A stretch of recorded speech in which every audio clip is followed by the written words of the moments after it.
Good morning, I'm Jacqueline Matter. It is 4 a.m. on this Wednesday, June 17th. And I'm Stephanie Ramirez. Thank you for starting your morning with us right here on Fox 5 and streaming on Fox Local. Here's what's happening today. Well, we are tracking the latest D.C. primary numbers as the projected results continue to roll in. Plus, what we're learning about this alleged plot to attack the White House UFC fight, that is, the new warning from law enforcement suggesting that the suspects could be part of a larger terrorist network. And a potential travel nightmare for the 4th of July holiday as Reagan National Airport is set to close down for several hours that weekend.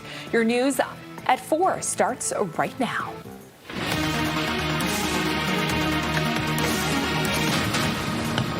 Well, good morning. Glad to have you here with us on this Wednesday. Such a pleasant evening overnight. Windows up, slept like a baby. I need to say we're happy to have you back, Jacqueline. Thank you. I mean, we were all crying. Taylor was sobbing all day. We missed you. It's good to have you back in the 4 a.m. She's like, yeah. Yeah, okay. Yeah. No, sure. No, we did. Not crying, but yeah, we missed you. Welcome back. I got a few more hours of sleep. Came in a little later. Went on So a nice walk yesterday with the weather. It was beautiful. I know, it was so nice out. I was like, you had to like bottle it up and enjoy it because it's going to get hotter throughout the rest of the week. More humid too. We'll have that summer like feel in the air for today. The humidity will eventually build back as well. Maybe a stray shower or storm, but that looks very limited for today. I wouldn't at least count on that to water anything outside, but we'll at least have the isolated chance today. Maybe a little bit of a better chance tomorrow evening into Friday morning. So I'll have much more on that forecast coming up. Lady? All right, Taylor, thank you. We start with the primary election in D.C. this morning. Former D.C. council member Janice Lewis-George projected to win the Democratic nomination for mayor. Now, we have to warn you, it is early. Also, that's just one of several key races. Another includes the filling of the seat for a longtime D.C. Congresswoman Eleanor Holmes Norton, who is leaving. Melanie Onwick with Fox 5 Live with a breakdown of the numbers. Good morning, Mel. What can you tell us? Good morning. And as we know, 75% of registered voters in the District of Columbia are Democrats. And so that's why the Democrat primary really tends to speak to what the final results will be when everyone goes to vote. But the D.C. Board of Elections says in this primary, the round-by-round results will start to change and will start to be posted on June 21st. So some of these races could move a little bit based on what's on those outstanding ballots. But first, let's talk about the mayoral race. That one, we have 52.79% of voters ranked Janice Lewis-George as their first choice, and 36.57% ranked Kenyon McDuffie. The remaining candidates getting less than 3% of the votes. Only 95,211 ballots have been counted so far. Now, Kenyon McDuffie would need to take a huge number of outstanding ballots to move ahead in the count. Last night, Janice Lewis-George said she's looking ahead. Tonight, we celebrate, but tomorrow, we organize.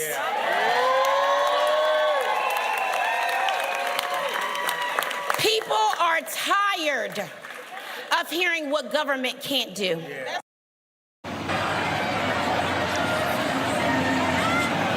In the race to succeed Eleanor Holmes Norton, Robert White took 63.16% of the first choice votes, while Brooke Pinto came first on only 21.45% of the ballots. A margin she acknowledged is too great to overcome, according to the Washington Post, calling Robert White to concede around 11 p.m. Now, current D.C. Attorney General Brian Schwab will return to office with an overwhelming number of voters, 90.34% choosing him first. Now, this is the first time that D.C. voters are using the ranked choice vote, or RCV, system, which the Board of Elections says ensures that the winner has the support of the majority of voters. Now, mail-in ballots that were postmarked by yesterday, they will still be counted up until June 26th. So, as we've mentioned, it's going to be a while until these results solidify.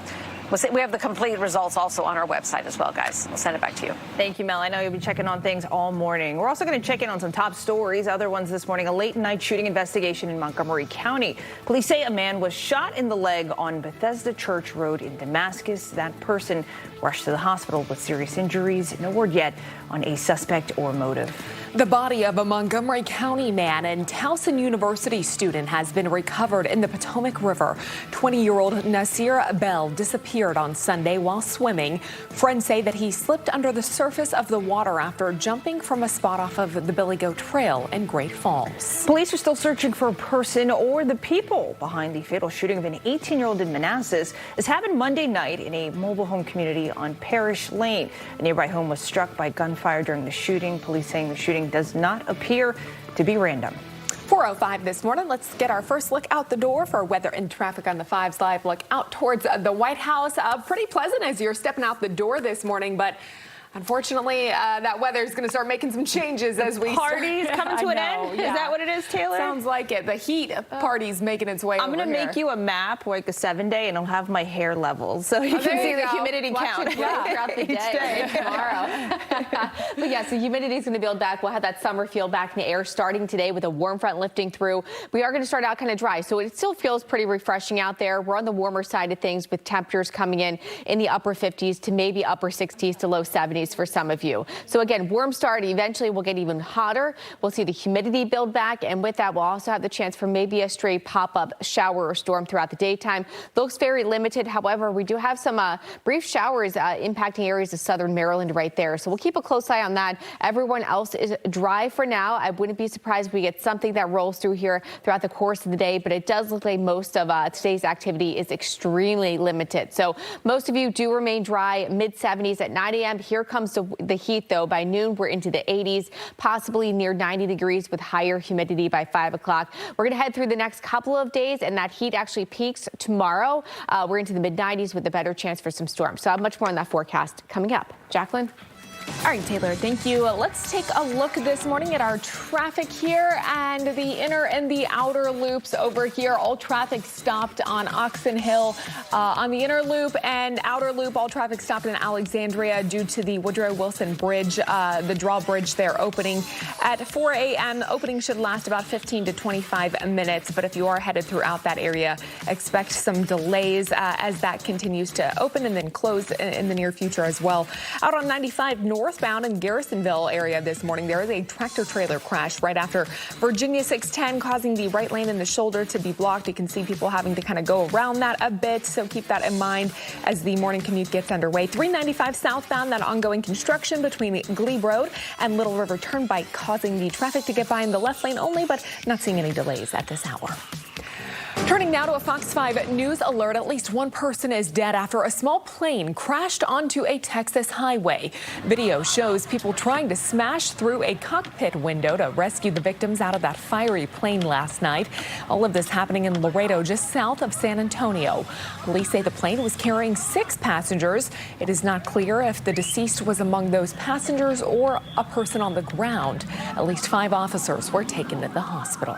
There's a new roadblock in the deal between the U.S. and Iran to end their war. Tehran now demanding that Israel withdraw its troops from Lebanon before the agreement proceeds. Israel has already struck down that condition and already launched more drone strikes. The truce is supposed to reopen the Strait of Hormuz and resume 60 days of nuclear negotiations. A tentative deal is expected to be signed this Friday in Geneva. Meantime, the Senate fails to advance a measure directing President Donald Trump to withdraw U.S. forces. 4 Republicans broke ranks, voting in favor of the War Powers Resolution. Pennsylvania Senator John Fetterman is the only Democrat to block it. This comes after the House passed the resolution last week. 5 people are under arrest in an alleged terror plot targeting the White House UFC fights.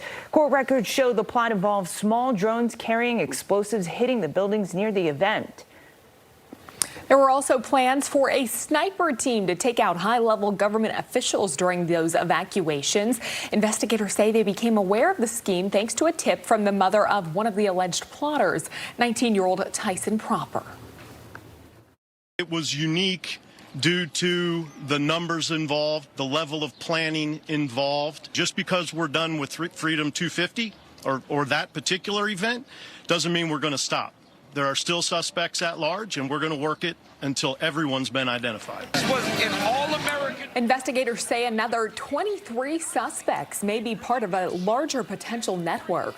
The Secret Service now ramping up security across D.C. There's a new effort to cover up large numbers on the National Mall that are now being treated as a potential threat against the president. Now, we have video that's taken from our Earth Cam, where if you look closely, you see the numbers 86, 47. They appear in the mall's lawn. This was spotted last week. Now, 4 large green squares are covering the area between the Washington Monument and the World War II Memorial. 86 can mean to get rid of something, and President Trump is the 47th president. Federal authorities say they are investigating.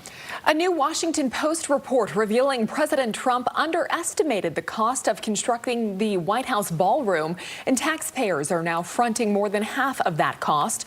President Trump has long vowed that the $400 million project would be funded by private donors, but contractor estimates that were given to the White House before Trump's comments show the total at $600 million. The White House has disputed those estimates and reiterated that the project is needed for the president's security. Coming up, a major development in recreational marijuana for Virginia, the new deal to expand the industry throughout the Commonwealth. Plus, a major player on Team USA injured ahead of the team's big matchup against Australia. We're taking a look at what's at stake and the other games happening today. But first, Taylor. Are you going to be a hotter day on tap? Maybe a pop-up storm. We're going to see that summer feel certainly return over the next couple of days. Of much more on how long it's going to last coming up after the break.